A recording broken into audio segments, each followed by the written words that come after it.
Nais kong ipakita, kapag ang pera ng gobyerno ay ginagamit sa tama, ito yung kaya nating gawin. Oh, galing-galing, Kaya galing-galing. natin magtayo ng 4-story, 60 Wow, classrooms 4-story. ng 8 months time.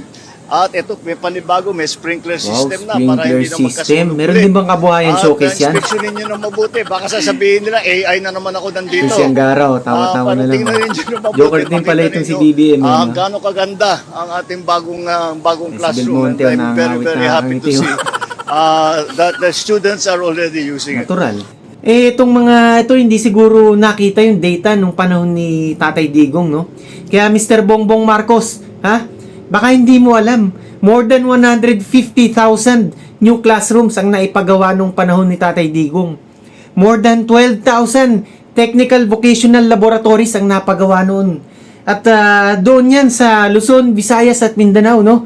Walang pinipiling mga lugar ang ating Tatay Digong noon. Basta kung saan may kailangan na kung saan may mga batang mahirap, yun, gusto niya i-prioritize yung mga lugar na yun para makapagpatayo nga ng mga bagong mga classrooms.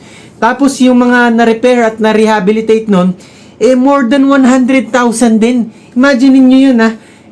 Iba pa dyan yung mga na-restore na 580 plus na Gabaldon Heritage School sites. Pinreserve nila mga luma na mga school buildings noon. Panahon pa yan noong mga 1907 to 1946 if I'm not mistaken. Kaya yan ay nagpapakita ng ating cultural heritage at ng ating magandang kasaysayan. Kaya nga nung panahon ni Tatay Digong, pinarestore pa rin niya talaga yung mga yan para magamit nga ng ating mga kababayan. At yun nga, while preserving din ng ating cultural heritage. Alam mo Mr. Bongbong Marcos, wag mong masyadong ipagkalandakan sa publiko na parang napakalaking proyekto na yan. Wag naman ganun. Sana maging mas tahimik lang tayo. Tulad ni Tatay Digong noon, nakita nyo 150,000 may gitang napagawang mga classroom. Pero tahimik lang siya. Trabaho mo talaga yun, BBM Natural lang na talagang magpagawa ka ng mga bagong paaralan. Sa laki ba naman ng budget dyan sa executive department? Kailangan talagang gagampanan mo ang responsibilidad mo bilang Pangulo ng Pilipinas at parte yan ang pagpapagawa ng mga bagong infrastructure at pagpaparestore ng mga nasisirang mga kalsada. Ano ba naman sa tingin mo ang trabaho ng presidente? Tutunga na lang ba sa loob ng Malacanang o maghahari-harian? Alam ko hindi ganun ang pananaw mo. Kaya sana wag mong masyadong gawing big thing itong nagawa mong mga ganyan.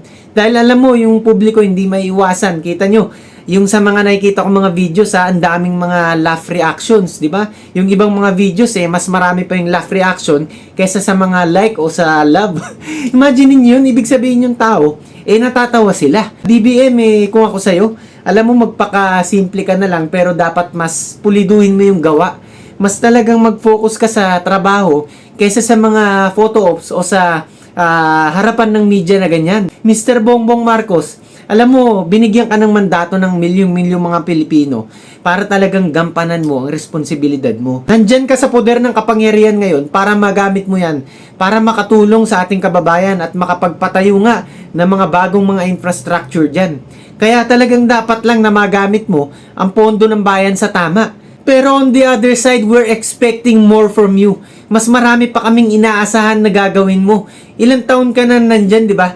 Pero ano ba naman yan? Parang nung panahon ni Tatay Digong, talagang wala pa sa kalingkingan ang nagagawa ng administrasyong ito. Kaya Mr. BBM, kung ako sa'yo, serve your constituents better. At talagang patunayan mo sa remaining years mo na talagang deserving ka talaga dyan sa posisyon mo. At nang malaman ng sambayan ng Pilipino na ikaw talaga mas better sa father mo.